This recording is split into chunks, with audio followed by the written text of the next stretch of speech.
شیخ اب سیٹنگ آج ہماری ہوئی ہے تو سب سے پہلی بات یہ ہے ربیع الاول کی مناسبت سے کہ اس کو جب یہ مہینے کا چاند طلوع ہوتا ہے تو کہا جاتا ہے جی کہ فون پہ مبارکباد دی جاتی ہے، خوشخبری، یا پھر میسیج چلائے جاتے ہیں یا اسٹیٹس لگائے جاتے ہیں. تو کیا یہ ٹھیک ہے اس کی مبارکباد دینا؟ جی، یہ جب سے سوشل میڈیا کا استعمال ذرا وسیع ہوا ہے تو کچھ جنت کے ٹکٹ بھی سوشل میڈیا کے ذریعے ملنے شروع ہو چکے ہیں، ایسے ہی. اور جس کا پیکج ہوتا ہے اس کے لیے وہ ٹکٹ خریدنا ذرا آسان ہو جاتا ہے، اور کہا جاتا ہے کہ جو سب سے پہلے اس مہینے کی، اس طرح رمضان کے مہینے کی اور بعد مہینوں کی سب سے پہلے خوشخبری دے گا تو اس کو جنت کا پروانہ ملے گا. اس کا مطلب یہ ہے کہ جو بیچارہ پوری کوشش کر کے دینا چاہتا ہے لیکن اس دن اس کا پیکج نہیں ہوتا تو اس کی جنت رہ جاتی ہے. تو انج بھی پھر جنت بڑی سوکھی ہوئی، ہاں، بہت ایک مبارکباد سے مل رہی ہے. تو ایسی کوئی بات نہیں ہے. دیکھیں، ہمارا دین رسول اللہ صلی اللہ علیہ وسلم کے اوپر کامل اور مکمل ہو چکا ہے، تو اس کے اندر ایسی شریعت میں کوئی نہیں کہ فلاں مہینے کے آنے کی آپ مبارکباد دیں تو آپ کو یہ ثواب ملے گا، آپ مبارکباد دیں تو آپ کو یہ جنت ملے گی. ایسی کتاب و سنت میں کوئی بھی بات ثابت اچھا، نہیں ہے. صرف ربیع الاول کی ہی نہیں، کوئی بھی مہینے کی کوئی ہو؟ بھی مہینہ ہو، کوئی بھی دن ہو، اس کی مبارکباد دینا خصوصی طور پر کہ جو پہلے دے گا تو اس کو جنت ملے گی، یا اس طرح کی کوئی فضیلت بتانا، یہ کسی مہینے کے بارے میں نہیں ہے. فضیلت تو تب ثابت ہونا جب یہ بات اتفاقی اور طے شدہ ہو کہ پیارے پیغمبر علیہ الصلوۃ والسلام کی ولادت باسعادت ربیع الاول میں ہے. اہل علم میں تو اس معاملے میں شدید اختلاف ہے. بہت بالکل صحیح خود بات ہے. مولانا احمد رضا خان صاحب نے بھی 5 اقوال نبی علیہ الصلوۃ والسلام کی ولادت کے لکھے ہیں. عام معروف قول یہ ہے کہ پیارے پیغمبر صلی اللہ علیہ وسلم کی ولادت باسعادت ربیع الاول کے اندر ہوئی ہے. ٹھیک ہے. وگرنہ اگر آپ مولانا احمد رضا خان صاحب کا فتاویٰ رضویہ پڑھیں نا تو انہوں نے یہ بات لکھی ہے کہ پیارے پیغمبر صلی اللہ علیہ وسلم کی والدہ ماجدہ کو جو حمل مبارک ٹھہرا ہے نا وہ 12 ذوالحجہ ہے.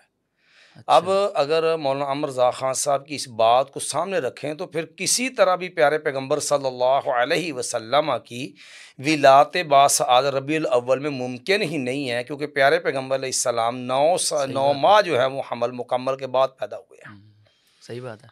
تو اس لیے جب یہ چیز متعین نہیں، شریعت سے واضح نہیں، تو مبارکباد تو بعد میں ہوگی نا. اور ویسے بھی پیرانے پیر جن کو کہا جاتا ہے ان کے نزدیک تو محرم کے اندر ہوئی ہے. انہوں محرم کے فضائل بیان کرتے ہوئے یہی کہا. تو اگر ہر مہینے یا ہر سال ذرا خصوصی طور پر پیرانے پیر کے نام کے اوپر کچھ معاملات چلتے ہیں تو ان کی یہ بات بھی مان لینی چاہیے کہ محرم میں ہوئی ہے. صحیح بات. اچھا شیخ، آپ نے بات کی تو پھر وفات پاک جو رسول اللہ صلی اللہ علیہ وسلم کی ہے، پھر اس کی اصل کوئی تاریخ متعین ہے؟ جی، اس کی تاریخ تو خود ہمارے ہاں جو ہمارے بھائی اس بات کے قائلین ہیں 12 کو میلاد منانے کے، انہوں نے خود بھی اس بات کو لکھا ہے کہ پہلے تو یہ 12 وفات ہی منائی جاتی تھی.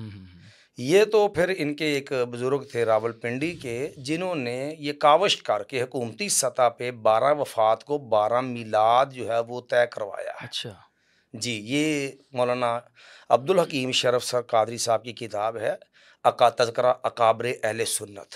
انہوں نے باقاعدہ اس میں یہ چیز مینشن کی ہے کہ یہ دن 12 وفات کے نام سے معروف تھا.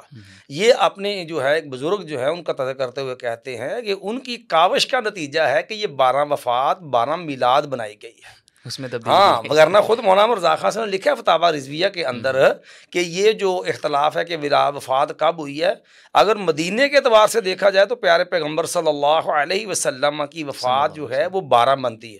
ہاں، مکے کے حساب سے 13 بنتی ہے، یہ رویت کا اختلاف ہے تھوڑا سا. لیکن پیارے پیغمبر علیہ الصلوۃ والسلام کا مولد اگر مکہ تھا تو آپ صلی اللہ علیہ وسلم کا جو ہے وہ مدفن، آپ کی وفات کی جگہ وہ مدینہ طیبہ ہے، تو مدینہ میں 12 ہیں. صحیح ہے. اور یہ لکھنے والے احمد رضا خان صاحب، جی، احمد رضا خان صاحب بریلوی نے خود یہ بات لکھی ہوئی ہے فتاویٰ رضویہ کے اندر. یہ جلد نمبر 26 ہے فتاویٰ رضویہ کی. اگر تو انہوں نے لکھ دیا ہے تو پھر تو یہ جو اپنے آپ کو صاحب رضوی کہلانے والے بھائی ہیں ان کو تو قطعاً بھی اپنے امام سے اختلاف نہیں کرنا چاہیے.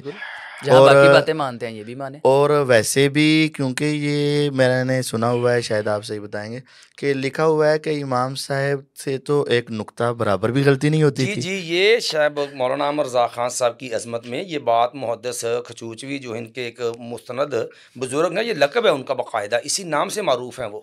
اور ان کا جو ہے مقدمہ ہے باقاعدہ ان کی کتاب احکام شریعت پر بھی، اور ان کا یہ مضمون انوار رضا کے اندر بھی ہے۔ انہوں نے لکھا ہے کہ عرب و عجم کو سب کو اس بات کا اعتراف ہے کہ اعلیٰ حضرت کی زبان و قلم نقطہ برابر بھی خطا کرے اللہ نے یہ ناممکن بنا دیا ہے۔ یعنی ان کے حساب سے احمد رضا خان صاحب کے اوپر اجماع ہے جی، ان کا گویا کہ تو وہ معصوم کہ وہ- الخطا مجدد ہے۔ تو شیخ اس یہ- بات پہ کیوں نہیں اجماع یہ جو 12 یہ ربیع اصل مسئلہ پتہ کیا ہوتا ہے، مسئلہ یہ ہوتا ہے کہ جس وقت لوگوں کے مفادات پہ زد پڑتی ہے نا، پھر اکابر نہیں دیکھے جاتے، پھر اپنے مفادات اور مقاصد دیکھے جاتے ہیں۔ یہ ہمیشہ سے لوگوں کا وتیرہ رہا ہے، اس لیے اس پہ خاطر خواہ بحث کی ضرورت نہیں ہے۔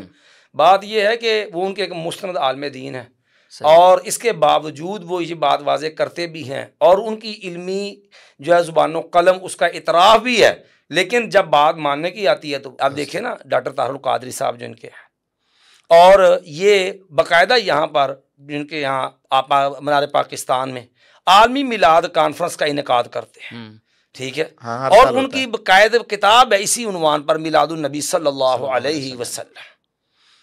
تو اب اس کے اندر انہوں نے خود اس بات کا اعتراف کیا کہ پیارے پیغمبر علیہ السلام کی ولادت بعد 7 بھی 12 ہیں، وفات بھی 12 ہے، اور صحابہ اکرام رضوان اللہ علیہم اجمعین ولادت و وفات کے اتفاق کے ایک دن میں جمع ہونے کی وجہ سے صحابہ اکرام میں نہ تو کوئی برتھ ڈے کا تصور تھا، نہ کوئی برسی کا تصور تھا۔ صحابہ اکرام کے ہاں یہ 12 کا دن عام دنوں کی طرح گزر جاتا تھا، نہ کوئی اسپیشل کوئی اس میں خوشی کی تقریب کا اہتمام کرتا تھا، نہ اس کے اوپر کوئی سوگ کا اہتمام تھا۔ مطلب کہ شیخ پھر 12 ربیع الاول پہ اتفاق ہے آپ کی وفات پاک کا دن؟ جی، وفات 12 کے تو 12 مدینہ کی اور 13 جو ہے وہ مکے کا ٹھیک ہے۔ جی